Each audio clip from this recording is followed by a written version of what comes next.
under caution for the third time this afternoon here at Sears Point International Raceway in the Banquet Frozen Foods 300. The leaders have already taken the caution flag. The pace car will be picking them up.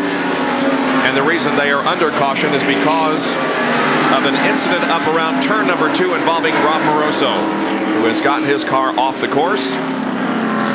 And so the field now beginning to bunch together, and we await the field to come around and see how many, if anybody, will choose to make a pit stop. What do you think, guys? I think we'll see some make pit stops this time, because they're only about 7 or 8 laps away from making pit stops for fuel. Here's Rob Moroso's car, the Crown Oldsmobile. Rob coming out of the car now. Boy, Benny, he got way off the track there. How in the world did he get up there? I don't know. It looked like it took a helicopter, picked it up, and sent it up there. There's no way he could get driven the car up there. Ran into a fence to stop the car, it appears. There is where he went off, turn number 2. It looks like, though, that Rob is okay. He's gotten out of the car. Now let's go to Jerry Punch, who has a comment on Rob Moroso. We are being told down here that Rob has radioed back to his father, Dick Moroso, that he is okay, but he also said, hey, I was about 10 or 12 feet in the air when this car got off the road course. So apparently he got airborne a little bit in the car, and they went to him and tried to get him out of the car, and they couldn't get him out of the car for a minute. I don't blame him. I wouldn't get out either. I wanted to wait till that thing lands before he climbs out of the car, but apparently he is okay, and but had a tough day here on the road course. Yeah, he is running back to the pit area, so Rob is okay, and a large amount of smoke coming from Richard Petty's car, and he's got some tire rub. Well, he has a broken rear sway bar is what's wrong. Oh, you see the rear housing going back and forth, and we see it dragging on the ground just underneath the right rear. That's the rear sway bar dragging the ground, which keeps the rear housing located in the center of the car. So there is the STP Pontiac with some serious trouble, and you can win a Pontiac Grand Prix if you know who is leading at the halfway point of this event, and the people at the Right Guard Halfway Challenge call you back. Now here's how you register. All you have to do is get the telephone and dial a certain number while we watch Ernie Irvin make a pit stop. So the leader has come in for a pit stop. Dial 1-900-246-0101. It'll cost you 95 cents to register. But again, if they call you back and you know who's leading at the halfway point, you will win a Pontiac Grand Prix. Ernie Irvin moves back out onto the racetrack after having completed a successful pit stop. Rusty Wallace, it appeared, also made a stop, as did Kyle Petty. So the first 3 chose to come in and make a pit stop here on lap number... No, and the King spun the car. Well, the left rear tire has been flat the whole time. I guess when the Panhard bar broke, the left rear went across, hit the quarterfinal, they cut that tire. It's been flat the whole time, and evidently the whole rear housing has just become disconnected because he could not get back. Both rear tires are flat now. We can see the car just sitting on the ground. Richard motioned for the wrecker to come pick this thing up and get it back to the garage. Yeah, you can see him trying to spin the wheel, and it won't go.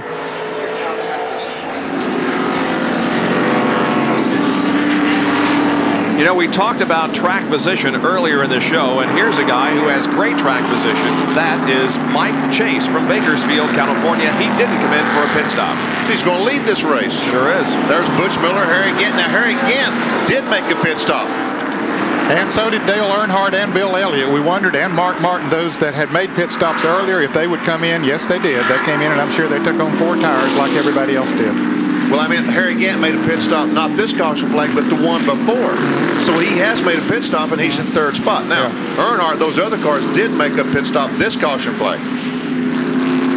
And there is the King, who is taking down the netting on the window and trying to get some assistance to that car that might enable him to at least get back to the pit area. We'll take a look at what happened to King Richard Petty.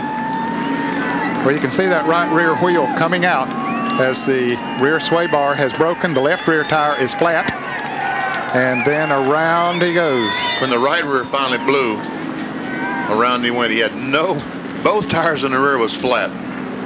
Now he is on the hook, and they are headed for the garage area, or at least the pit area. So King Richard Petty. Remember last year he had an incident with Dick Johnson down in turn number 11 that knocked him out of the race. So King Richard Petty has seen better days than those he has had at Sears Point International Raceway. field coming now down near turn number 11. It will be at least one more lap before we get the yellow. We're keeping an eye out to see if anyone else chooses to come into the pit area. There is the entrance. Those yellow barrels indicate the entrance to the pit area. A couple of cars coming in, but not very many. We'll be back with more from the beautiful country near Sonoma, California in a moment.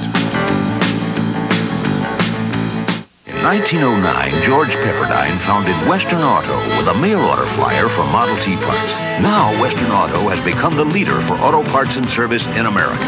And today, Western Auto has joined Winston Cup Racing as the official auto parts and service store of NASCAR. This week, get Motorcraft standard or resistor spark plugs for just 64 cents each after rebate. Motorcraft quality parts for quality cars. That's Motorcraft spark plugs.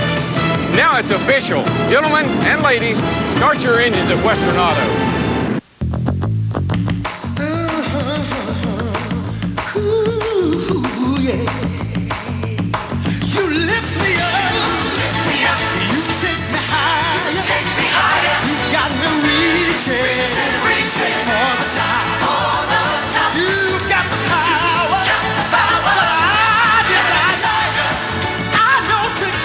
Introducing the all-new DR and Street Legal Dual Sport models from Suzuki. $2.29 for a pot pie? There must be some mistake. And duck à l'orange. For my kids? There must be some mistake. I said, where is the manager? He says he is. There must be some mistake. Today's banquet is for families like yours. Good food at the right price.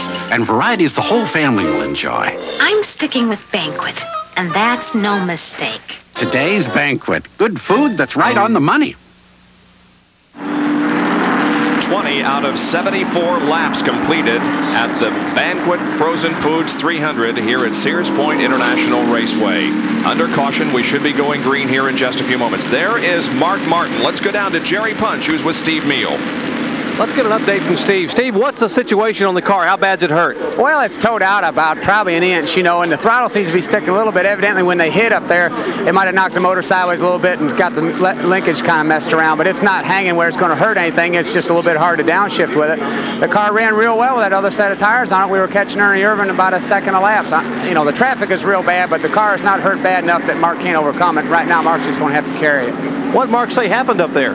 He said he saw Ricky have a flat, and then the three had a flat, and then he had a flat, and they all kind of crashed having their flat. So I don't know what happened. It looked like a caution. So many cars pitted at one time there. Some of these guys got left out. But those of us that came in are in good shape again now because we've had a caution. We get back up in there. We're just not as near to the front as we need to be. We'll watch for Mark Martin to make his charge. Bob? He's currently in 27th position. Now let's take a look at our Big A Auto Parts pit stop performance on Rusty Wallace. Took the driver 21.2 seconds to enter and exit the pits. It took the crew 23.1 seconds to do their job for a total of 44.3 seconds. And he pitted on lap number 19, came in second, and is currently shown in 5th position as the field comes off of corner number 11, looking for a green flag and the restart of the Banquet Frozen Foods 300. The leader once again is number 23, Mike Chase. Rusty Wallace is running 5th, but the 4 cars in front of him did not make a pit stop. That's why he's back in 5th. And look who's right behind Rusty Wallace. It's Ernie Irvin, who was the leader before we had that caution period and a series of pit stops. So watch Wallace in 27 and Ernie Irvin in number 4 move up through the traffic.